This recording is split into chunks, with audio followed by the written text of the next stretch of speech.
Today's topic of discussion is basic overview of cholesterol metabolism. तो सबसे पहली बात, कोलेस्ट्रॉल होता क्या है? कोलेस्ट्रॉल एक डिराइव्ड स्टीरॉयड है। स्टीरॉयड का मतलब ऐसे कंपाउंड्स जिनमें एक फिनेंथ्रीन रिंग होगा। फिनेंथ्रीन रिंग के अंदर 3 बेंजीन रिंग होती है, ए बी सी। इसके साथ एक साइक्लोपेंटीन रिंग जुड़ी हुई होगी। साइक्लोपेंटीन रिंग के साथ एक ब्रांच चेन हमें देखने को मिलेगी। वो वेरिएबल हो सकती है, डिफरेंट स्टेरॉइड्स में डिफरेंट लेंथ की हो सकती है। तो ये कोलेस्ट्रॉल एक डिराइव्ड स्टीरॉयड या फिर सिंपल इसको बोल सकते हैं स्टीरोल है। इसकी बायोमेडिकल इंपॉर्टेंस क्या होती है? बायोमेडिकल इंपॉर्टेंस का मतलब हमारी बॉडी में ये क्या क्या फंक्शन करता है। तो इसकी बेसिकली 2 ही बायोमेडिकल इंपॉर्टेंस होती है। अगर ये प्लाज्मा के अंदर हो, स्पेसिफिकली प्लाज्मा मेम्ब्रेन में, तो वहाँ पर ये एम्फीपैथिक नेचर का काम करता है। एम्फीपैथिक मीन्स दैट इसके पास पोलर ग्रुप भी होगा और नॉन पोलर ग्रुप भी होगा। इसके पास नॉन पोलर ग्रुप रिलेटिवली ज़्यादा बल्की होगा और ज़्यादा हैवियर होगा।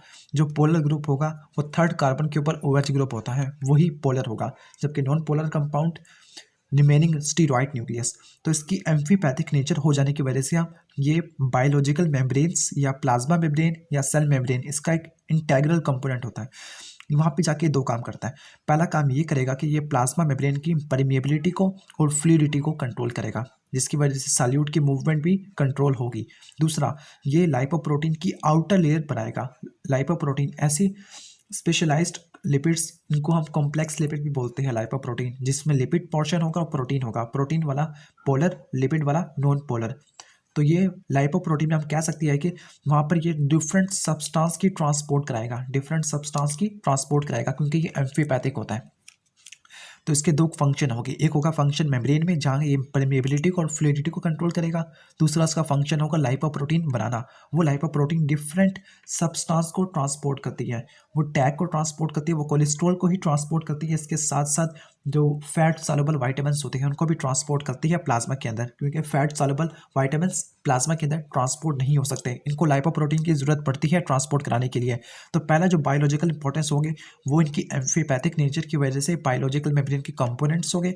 दूसरा, बायोमेडिकल इंपॉर्टेंस का क्या हम कह सकते हैं कि बायोमेडिकल इंपॉर्टेंस इनकी ये होगी कि ये दूसरे स्टीरॉयड का ये प्रीकर्सर का काम करते हैं। ये डिफरेंट स्टीरॉयड्स को बनाने के लिए इस्तेमाल होते हैं कोलेस्ट्रॉल। वो कौन कौन से स्टीरॉयड्स हो गए? कॉर्टिकोस्टीरॉयड्स, यानी जो एड्रिनल कॉर्टेक्स के हार्मोन होते हैं। सेक्स हार्मोन जो टेस्टिस से प्रोड्यूस हो सकती है, टेस्टिस वाले हार्मोन के नाम हो गए टेस्टोस्टेरोन, डाईहाइड्रोटेस्टोस्टेरोन। एस्ट्रोजन हार्मोन जो फीमेल सेक्स हार्मोन है। प्रोजेस्टेरोन ये भी female sex hormone. Androgens bile acid को बनाने के लिए इस्तेमाल हो सकती है, विटामिन डी को बनाने के लिए, इसके साथ कार्डिक ग्लाइकोसाइड को। तो इनकी 2 ही बायोलॉजिकल इंपॉर्टेंस होगी कोलेस्ट्रॉल की। पहला एम्फीपैथिक नेचर, दूसरा प्रीकर्सर के तौर पे काम आना, दूसरे स्टीरॉयड को बनाना।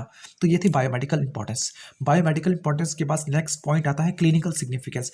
क्लिनिकल सिग्निफिकेंस का मतलब कोलेस्ट्रॉल किन किन डिजीज के अंदर इन्वॉल्व होता है, उन डिजीज के नाम क्या होंगे। पहली बात, अगर कोलेस्ट्रॉल की सिक्रेशन बाइल के अंदर ज़्यादा हो तो वहाँ पर ये गाल ब्लैडर के अंदर ये स्टोन काज कर देगा। उन स्टोन्स को बोलते हैं गाल स्टोन्स या कोलीलिथियासिस।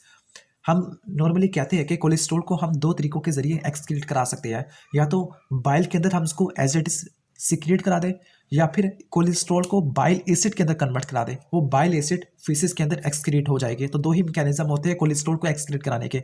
या तो उसको बाइल एसिड पे कन्वर्ट करा दो, या फिर उसको बाइल के अंदर ही रिलीज करा दो। और जब बाइल के अंदर रिलीज करवाना होता है तो फिर बाइल एसिड और लेसिथिन ये उसको सॉल्युबलाइज करते होते हैं, क्योंकि कोलेस्ट्रॉल नॉन पोलर कंपाउंड है।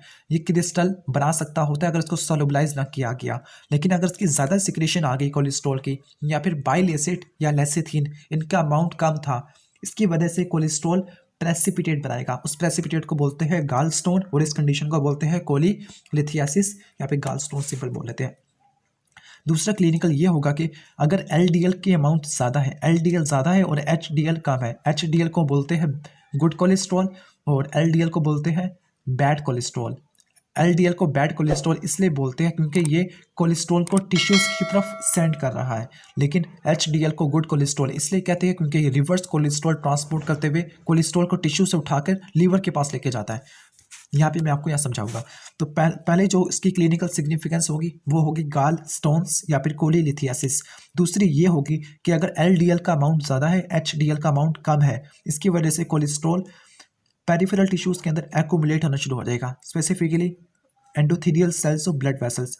उन ब्लड वेसल्स की नैरोइंग होगी, उस नैरोइंग हो जाने की वजह से एथेरोस्क्लेरोसिस हो जाएगा। एथेरोस्क्लेरोसिस हो जाने की वजह से 3 डिजीज़ हमें देखने को मिल सकती हैं, तीनों ही वैस्कुलर डिजीज़ की होगी। अगर हार्ट की ब्लड सप्लाई इंटरप्ट होगी तो उसको बोलेंगे कार्डियोवास्कुलर डिजीज़, अगर ब्रेन की होगी तो उसको बोलेंगे सेरिब्रोवास्कुलर या फिर स्ट्रोक, अगर किसी पेरिफेरल सर्कुलेशन की अगर हो गया तो उसको बोलेंगे peripheral vascular disease, for example foot की।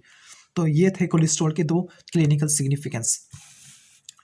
लास्ट पॉइंट ये देख लेते हैं कि जो कोलेस्ट्रॉल आना है उसने लीवर के पास आना होगा और लीवर से जाना भी होगा। तो ये कोलेस्ट्रॉल लीवर के पास कहाँ कहाँ से आ सकता है, वो कौन कौन से मेजर सोर्स हो गए, वो कौन से मेजर रूट्स हो गए जिसकी वजह से कोलेस्ट्रॉल लीवर के अंदर आएगा, और वो कौन से पाथवे होगा जिनके ज़रिए कोलेस्ट्रॉल लीवर को लीव करेगा।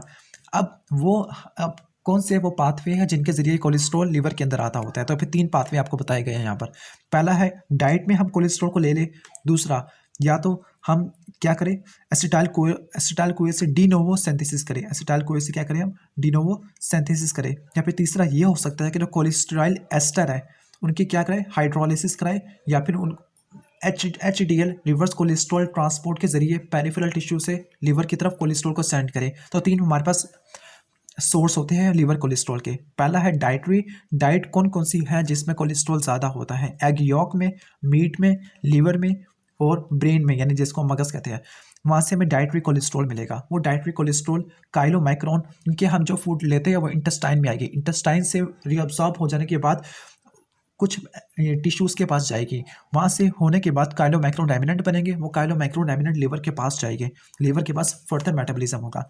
दूसरा बताया था कोलेस्ट्रॉल और कोलेस्ट्रॉल एस्टर्स जो एक्स्ट्रा हिपैटिक टिश्यू से थे, वहाँ पर शायद डी नोवो सिंथेसिस से बन गए होंगे, या फिर हम कह सकते हैं कि वहाँ पे भी हम कोलेस्ट्रॉल एस्टर की हाइड्रोलिसिस से बने होंगे।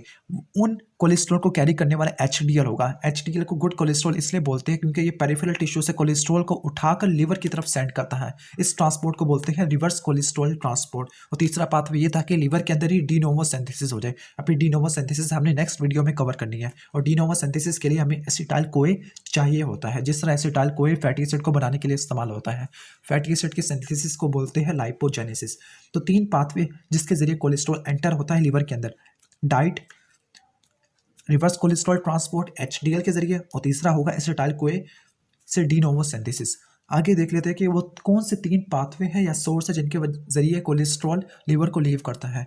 पहला जो ये होगा कि कोलेस्ट्रॉल को हम बाइल के अंदर सिक्रेट करा दें, वो बाइल इंटेस्टाइन में जाएगा, वहाँ पे बैक्टीरिया होगी, बैक्टीरिया क्या करेंगे, उसको डिफरेंट आइसोमर में डिग्रेड करेंगे, क्योंकि स्टीरॉयड न्यूक्लियस को तोड़ना बहुत ही मुश्किल काम होता है। तो ये जुड़ेगा, ये टूट जाएगा इसके आइसोमर में। वो कौन से 2 आइसोमर हो गए, कोप्रोस्टेनोल और कोलिस्टेनोल, और यही न्यूट्रल फीसेस होते हैं। ये फीसेस में इस तरह रिमूव हो जाएगा। पहला पाथवे था बाइल के अंदर सिक्रेट करा दो। दूसरा पाथवे ये था कि VLDL की सिक्रेशन, और VLDL इसको डिफरेंट टिश्यू तक लेके चला जाएगा। लेकिन इस पाथवे में थोड़ा सा डेंजरस भी है, क्योंकि VLDL आगे कन्वर्ट होता है LDL में, और LDL से कोलेस्ट्रॉल ज़्यादा होता है एक्स्ट्रा हिपैटिक टिश्यू में, वहाँ पे आके इसकी डेपोजिशन होना शुरू हो जाती है, और अगर वेसल्स में डेपोजिशन होना शुरू हो जाए तो एथेरोस्क्लेरोसिस काज कर देगा। तीसरा मैंने बताया था कि ये बाइल एसिड के अंदर कन्वर्ट हो जाए, बाइल एसिड में कन्वर्ट हो जाएगा, और वो बाइल एसिड में क्यों कन्वर्ट होगा, वो रिवर्स कोलेस्ट्रॉल वाला मैकेनिज्म होगा। उसी के जरिए HDL कोलेस्ट्रॉल को लेके आया होगा लीवर के पास, लीवर ने उस कोलेस्ट्रॉल को बाइल एसिड में कन्वर्ट करा दिया होगा, वो बाइल एसिड किसके अंदर सिक्रेट हो गया होगा, बाइल के अंदर। इसी के जरिए लीवर कोलेस्ट्रॉल से जान छुड़ाता है, या फिर लीवर कोलेस्ट्रॉल को रिमूव करता है हमारी बॉडी से। तो ये बेसिकली ये था थोड़ा सा बेसिक ओवरव्यू कोलेस्ट्रॉल के मेटाबॉलिज्म का। नेक्स्ट वीडियो में हम इंशाल्लाह कवर करेंगे कोलेस्ट्रॉल का डी नोवो सिंथेसिस, इसके बाद कोलेस्ट्रॉल की रेगुलेशन, इसकी बायोसिंथेटिक रेगुलेशन। तो अगर वीडियो पसंद आई है तो इसको लाइक कीजिएगा, चैनल को जरूर सब्सक्राइब कर लीजिएगा। Thanks for watching this video. अल्लाह हाफिज़।